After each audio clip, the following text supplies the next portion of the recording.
looking at the achieving P2 and also some way going along towards M1 as well, adding some information to get M1. So the first thing we'll do, just look at what we're going to be hopefully aiming to do by the end of today's lesson.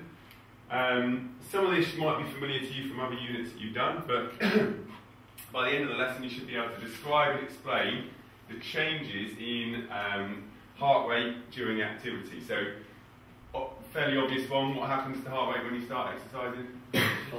It increases, okay? But we'll look at a little bit more detail about the different changes that might happen during different levels of exercise intensity. Also, to look at what happens to blood pressure. Okay, what do you think happens to blood pressure when you start exercising? It raises. Okay, it raises, which is correct. But there are two different values in blood pressure, and we'll learn about those two different values and what happens to each one.